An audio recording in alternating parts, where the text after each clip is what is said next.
What's up, YouTube? Team Yu-Gi-Oh here. I just came back from locals. I made top 8, and we did a top 8 split. Ever just wanted to go. I was at Comic Odyssey. I didn't play Heroes. I played a deck that I used to play a while back when I first got back into Yu-Gi-Oh about a year ago. And it's really good. It's a rogue deck. It worked really well against Chaos Dragons. I completely destroyed them. And yeah, I played Gravekeepers. It was really... I didn't even know. I royal attributed some people like twice. And this deck is like... It's so good because of Necro Valley. So yeah, I played 2 Descendants because I would play 3, but priority's gone. And you really don't need the 3rd one.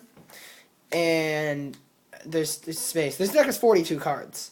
And you need... I mean, it's just space issues. Then you play probably the best Gravekeeper, Triple Recruiter, your Sengen. I actually wanted to put Sengen in this deck, I just didn't have space. But Recruiter, I mean, you just pop him off with Descendant, and you get a +1. It's so good. Then you play Triple Spy. This guy got Veilered and Warninged and Solemn Judgmented, and his effect rarely went off. But it made my opponent minus so hard. He's so good. And then I just summoned a Descendant, and I'd summon a Descendant and pop it because it was useless at that point. And then you play Triple Commandant. Some people call it Commandant, but I say Commandant.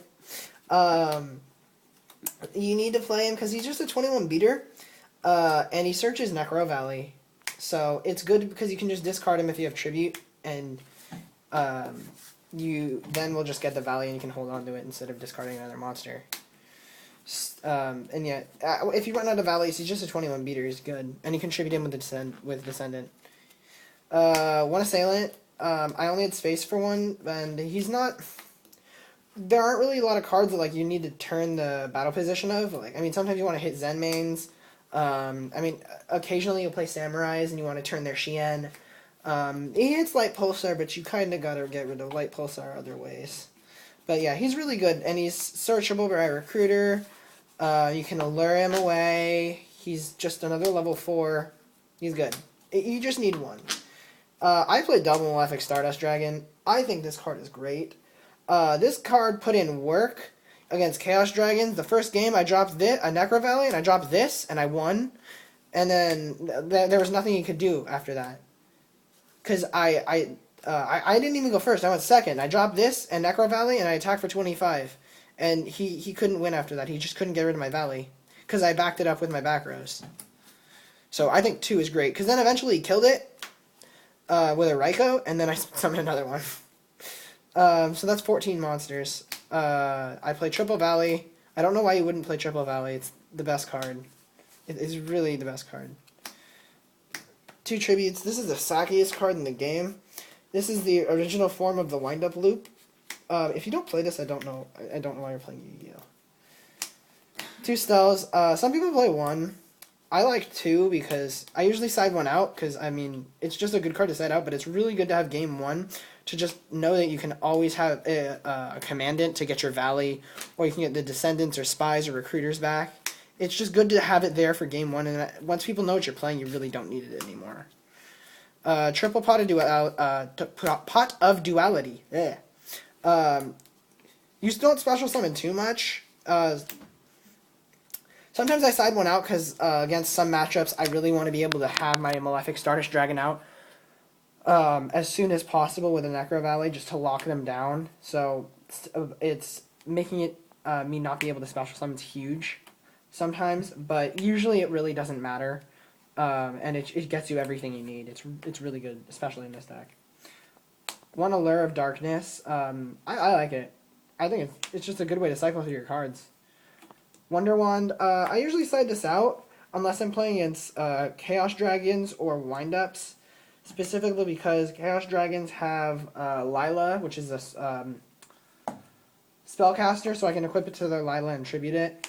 And in windups, if I Fiendish Chain their Magician, I can do the same thing with Magician. And but I usually keep it in game 1 because it allows me to get my Valley as fast as possible. Because I can tribute monster my Recruiter to draw, and then, I mean, I get my Valley then. I think it's actually really good, and sometimes I keep it in just because it's a good card, but if I had to take out a card, I might take this out, because it is, sometimes it makes the deck a little inconsistent. Dark Hole, best card in the game after Heavy Storm and Book of Moon. I would cut this too, but being able to reset Spy is so good. And then for traps, double Torrential, double Bottomless, double Warning. I think double Warning is really good in this deck. And I finally got my other Ultra one, so happy about that. Double Fiendish Chain. You absolutely need this. I played against Windups and ended up losing because I didn't draw my Max C in time, and the first game I opened up like Fiendish Chain, Torrential, or the second game I even opened up like Fiendish Chain, Torrential, Spy, Necro Valley. I opened up like really good, but I didn't have anything to protect my backers, so I was like, alright, well, it's like Windups. I'll activate Valley and I'll set my Fiendish. And he opens double MST and loops me. And I lost from there. Double D Prison. This is really good because you need to protect your monsters. And it's great 1-for-1, and it puts you can gain advantage off of it if you deprison the right card. And usually you only deprison your like a card that's a big threat or a card that is you can just gain advantage off of. Mirror Force, it's like the same thing. You can gain people like if you just have this set and it's people like I don't know this is probably a space. They'll run 3 monsters on the board, you know, like 2 Exceeds and a monster, and you just Mirror Force them and gain so much advantage. It's the same thing with Torrential Tribute. People just playing mind games with people is always really good. Then I play Compulse. I think 1 is good because you're going to have problems with Zen-mains and stuff. But it's not as big a problem because you have Assailant and you have ways to search Assailant. And that'll just turn his battle position. You can run him over. But it's good because it bounces things back to the extra deck. And it's good. It's a good card. And then Solemn. The only back row protection card I play. I really wanted to fit a Starlight Road in, but I couldn't. And I think that's like 13 traps or something. I don't know how many spells I play. I'll go to the extra deck. 2 Stardust Dragons for Malefic Stardust. The extra deck really doesn't matter, but I put a bunch of cards in that I thought might be helpful in certain situations, which I only exceeded 1 time the whole game time, and I went for My Stroke. Muserhythm, he's just in there.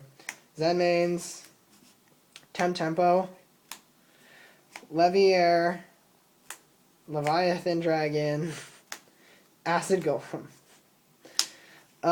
Those are all the rank 3s. And the rank 4s, My Stroke, Zen-maester. Zen-maester is actually good because you can reset your spies. Photon Butterfly, or Photon Papilloperative, I mean. You might have some troubles with like Reapers or something. I don't know. Utopia Ray, and Gemnite Pearl. If I had a Roach, I would put it in here, but I don't have a Roach. And then the most important card in my extra deck is Sandwich. This is why I won all my games. I just put it on top and nobody knew what I was playing. And then, yeah, so that's the most important card in my extra deck. And then below the side deck, I played 2 Kaikos. This card is amazing. I put it in against Chaos Dragons, and I summoned it, and I protected it, and I won. Maxi, I played against Windups, and I didn't draw it. A Spirit Reaper. This card won me my, when I was playing against Chaos Dragons, it won me the game, because the guy went off, and I don't know, he went off and hit me for like only 300 damage, and then I top deck Reaper and I set it, and he attacks and he can't do anything, and then we go into time and he leaves his card trooper in attack mode. I have a Stell in hand, so I Stell back my Descendant and Commandant, summon Descendant, attack over card trooper, and that's game. So yeah, Reaper's really good in the side. I might even put another one in. Triple Raikou. The reason I play this is because I don't have Soul Takers, and this card is actually better than Soul Taker in my opinion, because although you waste your normal summon, it allows you to make Pulsar and Shining mistiming. It's good against Rabbit, and you can hit back rows. It's not just like monsters like with Snowman Eater, although Snowman Eater is a really good card. And making those Pulsars mistiming and stuff, like it's just crucial with this deck. So I think Triple Raikou, it put in work. It was great. It was really good. I would definitely not take it out. 1 Crow. Crow is just a good card. You have to know when to use it, though, because, like, you can tell when a Chaos Dragon player is about to do something, and you look in their graveyard, they have 1 dark, it's like, okay, Crow the dark, because they can't get darks to their graveyard. Snowman Eater, I only would side 1 because I sided the Rykos, and I'd rather just use the Rykos, even though they're not against Rabbit, because, I mean, a lot of people still play Rabbit, but Snowman's really good against Rabbit, and Ryko isn't as good, but I'd rather have my side deck space for something else and just be able to side that in the extra Snowman's place, so I could have more space for other stuff. I don't know why I sided Battle Fader. I thought it would be good against Chaos Dragons. I'm going to take this out. It really didn't do anything. It doesn't do anything. It's a useless card. I don't know what I'm going to put in. I'm probably going to put in another Decree or maybe a Starlight Road or something. Triple Space. You have to side this in every game because people side Decrees.